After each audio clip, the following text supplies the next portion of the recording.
sure that capacitor and that system are discharged. If you remember what we're supposed to do.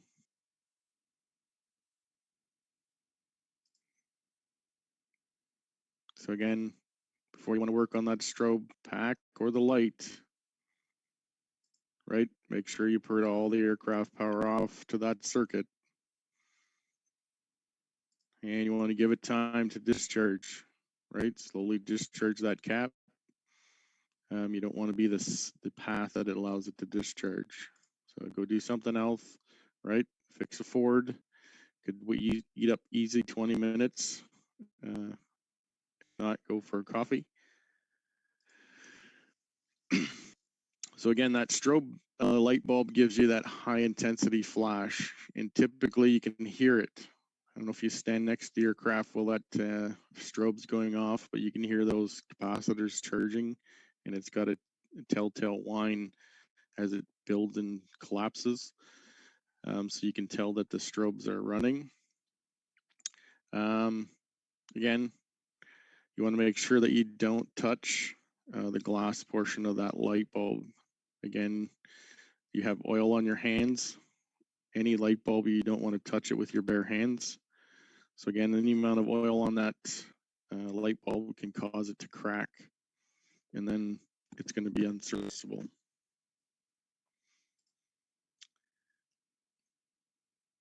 So again, in accordance with your regulations, one anti-collision light is required on all aircraft for night flights.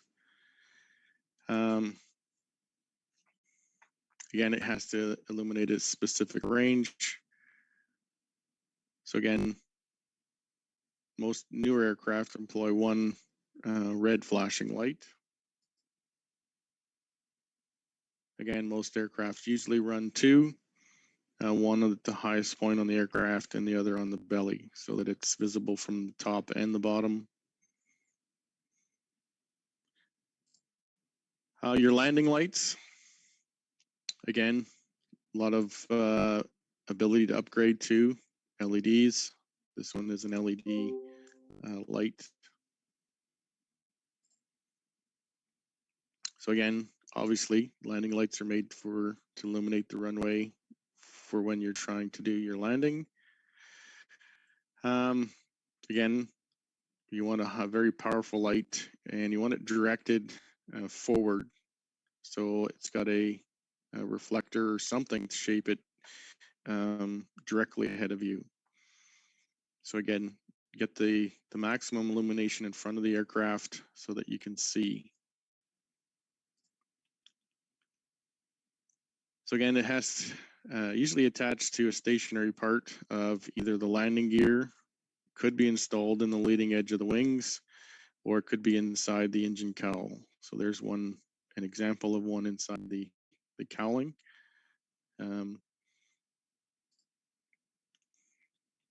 Some issues is landing lights becoming covered in ice. And some manufacturers install what they call retractable landing lights. So the retractable landing light extends by means of a motor, DC motor, and it moves the light out and down into the position against the airflow so that it can illuminate. And then when it's off, it retracts back up out of the airflow. So you can see here's a landing light that's retractable. Again, a gear driven with the motor that retracts down and illuminates, and then back up out of the airflow so it doesn't build up any ice. So looking at again, this is an incandescent. So you can see an incandescent, you can see the filament. So it's just basically a wire filament that's wrapped in between the two posts. And when you put current through the two, this filament is going to produce light.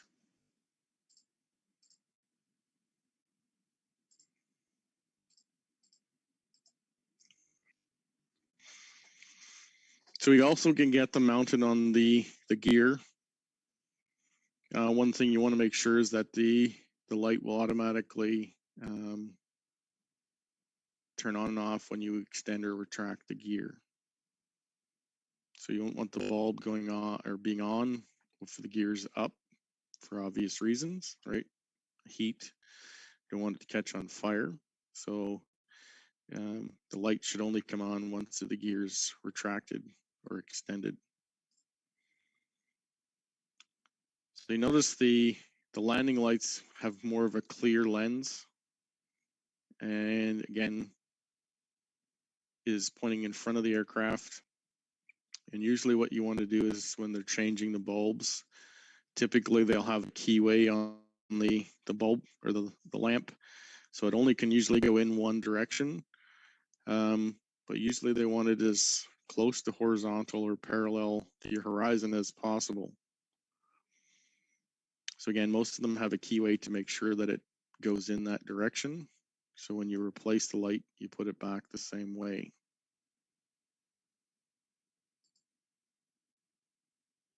We don't want that to happen.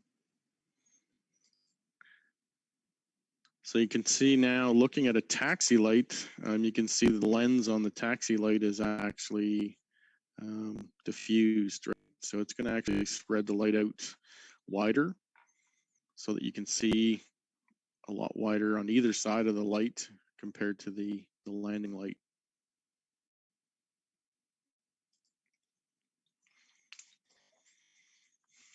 So again, taxi lights to illuminate the ground while you're towing the aircraft to the runway or the hangar, wherever you're headed, but usually it's on the ground. Again, directly in front of the area of the aircraft, whether it's the wing, the nose, so that you can see to get the aircraft where you want to go on the ground. So again, they have a more rounded shape to them, and again, the front lens is more diffused, so it's spreading the light out in a more broader area than the landing light.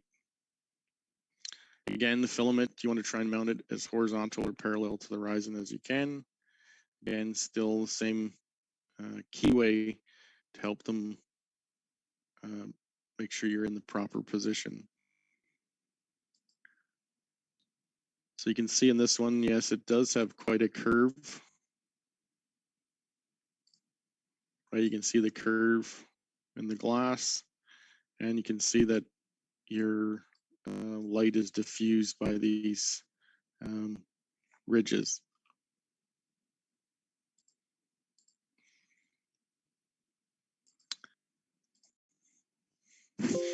So if you look, this is an example, I believe. Does anyone know what this is off in our hangar? Is that the King Air? Yeah, that's the King Air. So on the front nose gear, you have two landing lights, and then the taxi light. So you can see the clearness, right, flatter shape, and then the taxi light is more ribbed with your curve.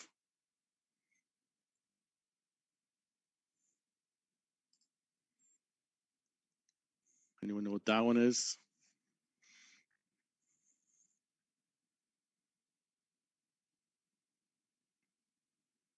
No, the Navajo boys don't know what that is.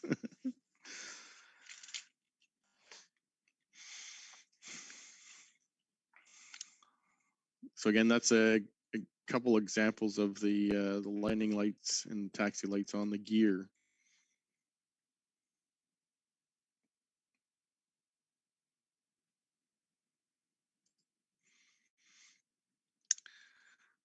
So because we have relatively high power, and we're talking 150 to 250 watts per lamp, we can't control those by switches, right? A switch turning on and off is not able to handle that much energy.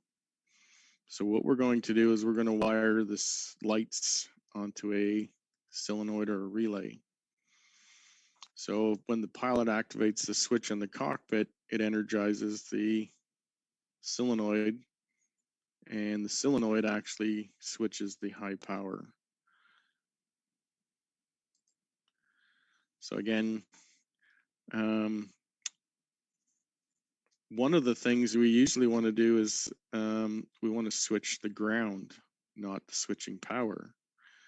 So you'll notice here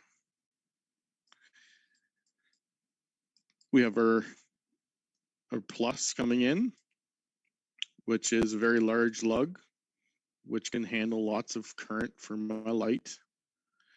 And it's going to switch across when I activate my coil, right? So what you'll see is the power from A2 is fed over to X1.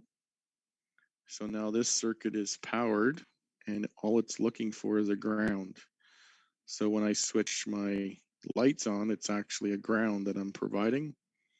And as soon as I close the switch, this closes and provides the light with the current that it needs. So the switching action is across the heavy contacts, which can handle lots of current. And the switch is just controlling the relay.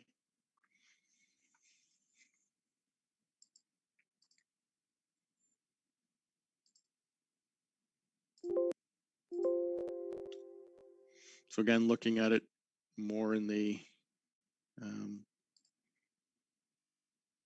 you have your main bus, you have a 30 amp breaker for your landing lights or taxi lights, and then a switch that's controlling that solenoid. In this case, the switch is on the positive side. The one before we went in the negative side. Again, it doesn't matter which side.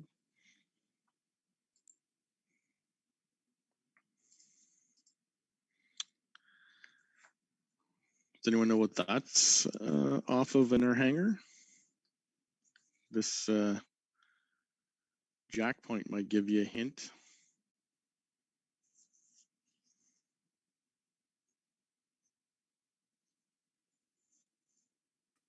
MU2?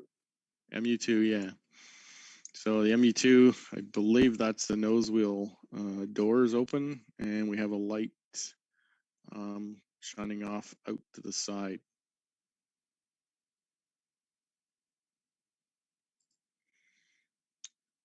Wing inspection.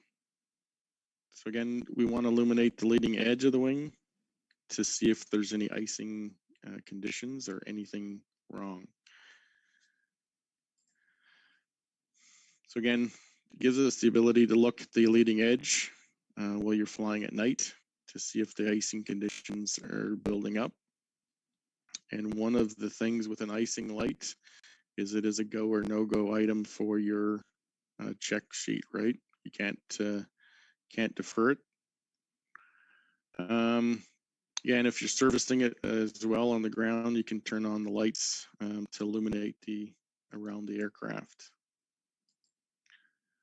So again, there's the MU2, and the nacelle of the engine has the, I think the wing light shining out onto the leading edge, so you can see it.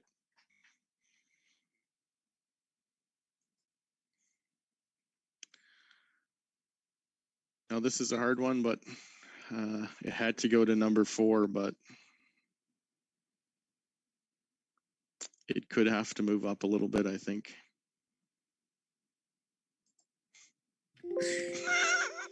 I spend a lot of time looking up this stuff on the internet. It's funny, they seem to just come to me. People send them to me all the time. One of the things is your passengers, right?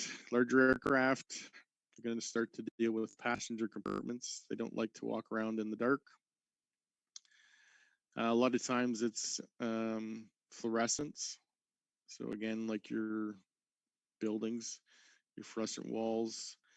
Again, this is changing too because LEDs are coming in. And what's the one thing that LEDs now can do for them in the cabin?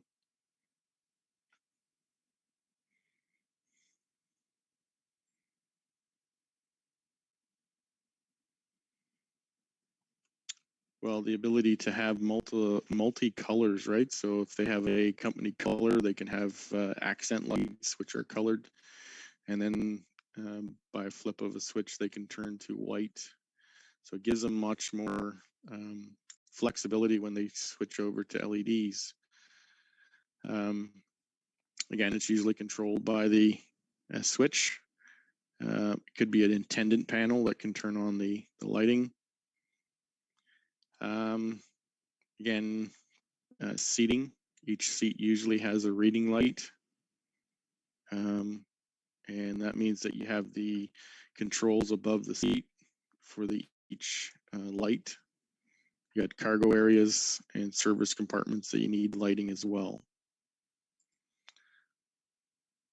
So again, looking at aircraft, again, large aircraft, up over the baggage compartments, you have your lighting as well. So again, fluorescent lighting.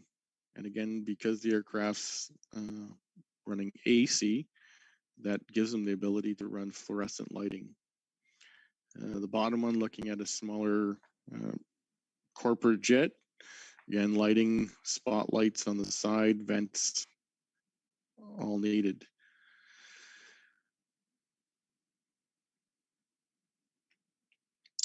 So just in case you're wondering, I'm gonna have to share this with you, but what I had to do on the break, I had to rush over and help some people out.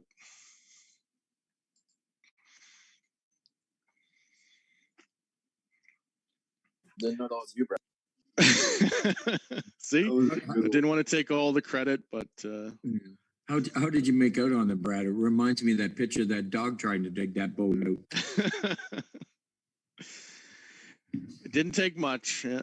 We got it moving.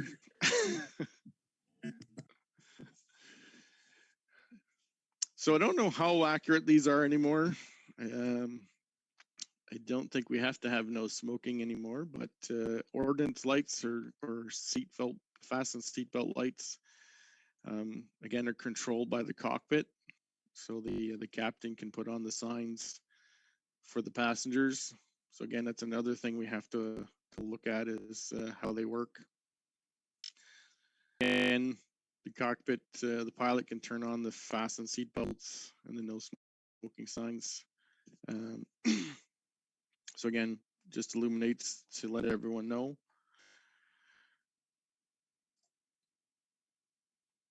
Instrument lighting. Again,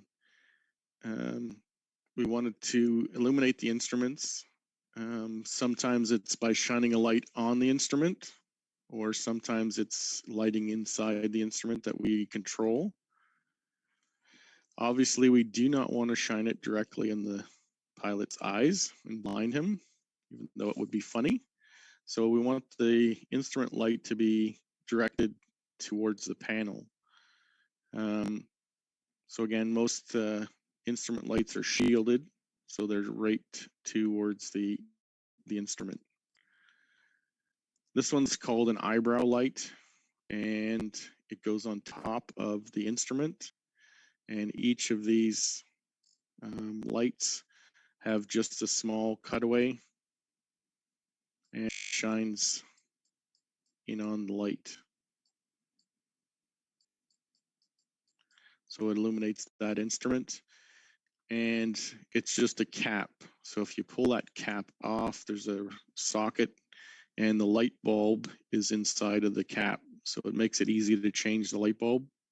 So you just have to pull the cap off, put a light bulb back in and stick it back in. You don't have to remove the whole assembly, which is nice.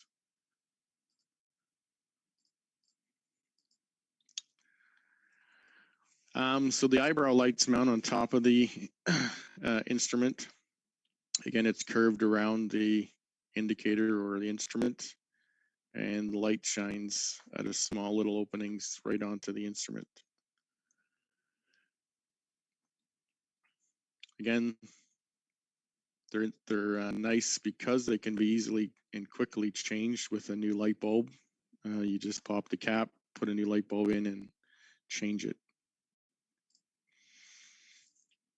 Another one that most places uses what they call a post light, and the post light replaces one of the mounting screws.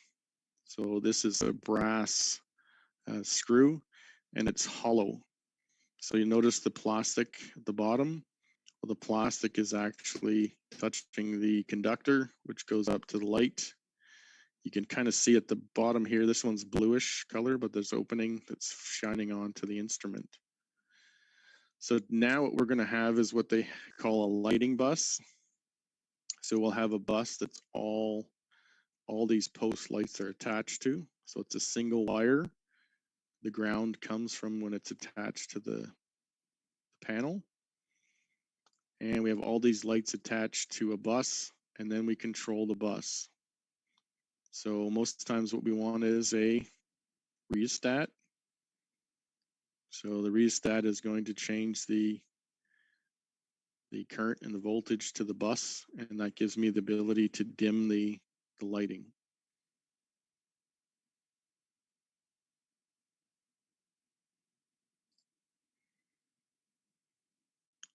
So again, most times you have instrument lighting and you have radio lighting. So two different circuits to control the lighting, and the pilot can adjust that by a dial. And typically it's transistors. So you'll have transistors, and these are great big ones with a great big heat sink. And those transistors we can control with a potentiometer, and we can get them to increase or decrease the light. I believe the Bell 206 has a similar system. I think Darren had you, I think that's one of the ones he gets you to present how it works.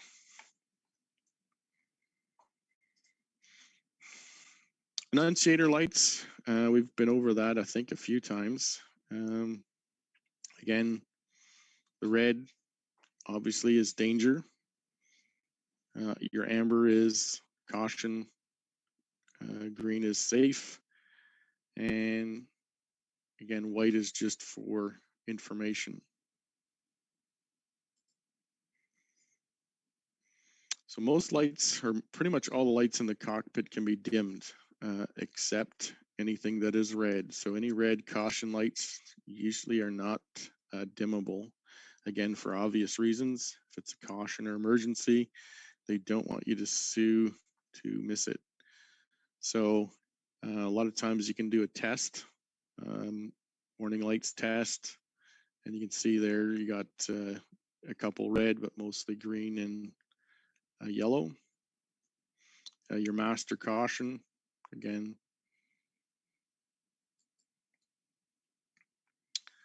The other thing is what they call thunderstorm lighting. So at night, do you want your instrument and radio lights to be bright or to be dim?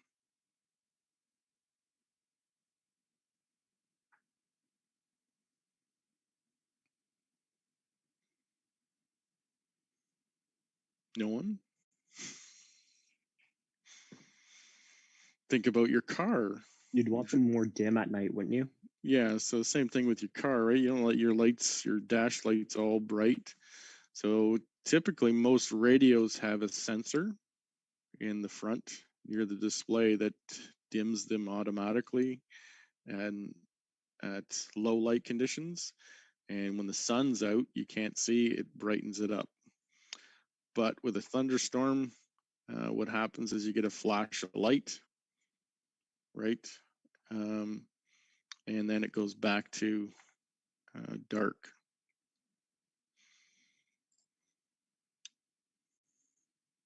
So when it flashes, what it does is it goes full bright, so the pilots can still see their instruments, and then returns back to their dimmed position. So again, just to keep them visible all the time. Emergency lighting, again, another thing that's important. We got to provide illumination for passengers to escape routes or exits if the power source is lost. So we need emergency lighting with its own battery packs. We want them turned on manually or to set to automatic in case there's a power failure. So again, it can be the signs, right? Exit signs, aisle lights, and exit doors. So we have exit and we have aisle lights. So it shows the exits. So again, front and back. And we want those to illuminate in case of an emergency.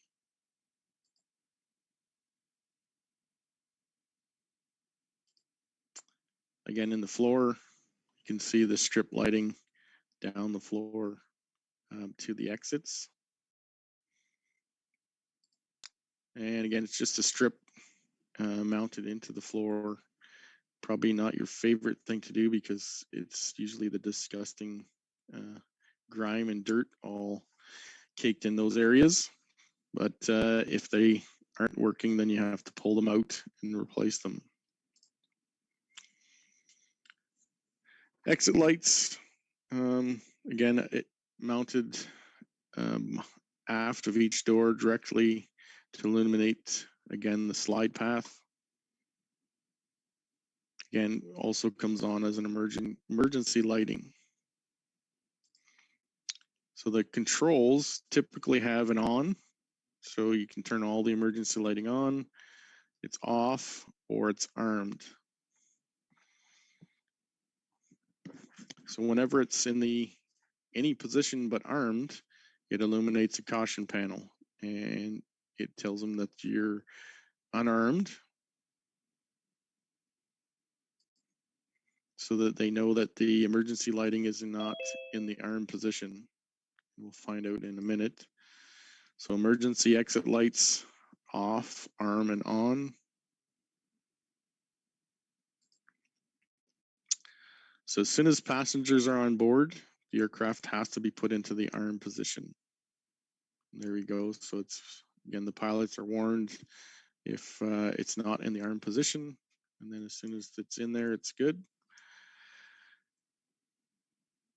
As soon as I lose power, my emergency lighting, if it's in the arm position, it'll allow the emergency lighting to illuminate via the battery packs. So it's got their own self-contained batteries to illuminate the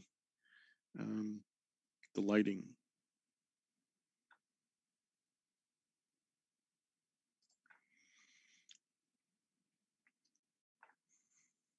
So when the aircraft is on and functioning normally, we recharge those battery packs and keep them full.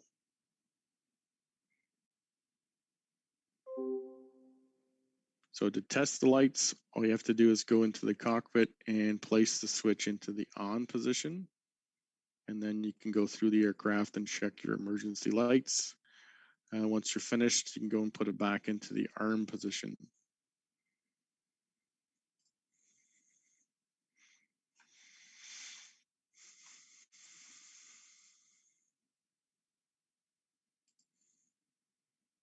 So this is Joel. We don't want to be Joel. Stripping our wires with our teeth. So bring your tools with you to class so that you can build your harness.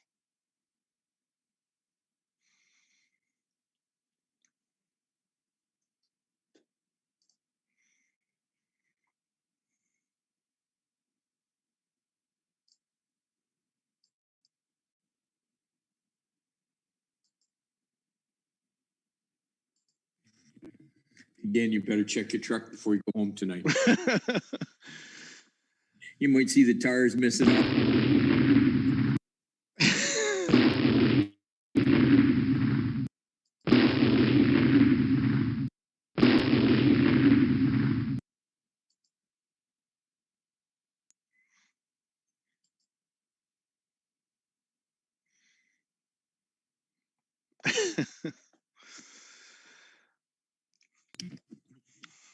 You win the prize today. See? So you should have hopefully getting your headsets finished, headset testers. I've seen a few coming in. I've seen a few people in at night working on them, getting the screaming noises out of them. I think majority are getting some success out of removing that second ground wire, tying it up, and then being able to get it to function. I've heard a couple people saying that there's a few of the helicopter headsets that either squeal or don't work very well.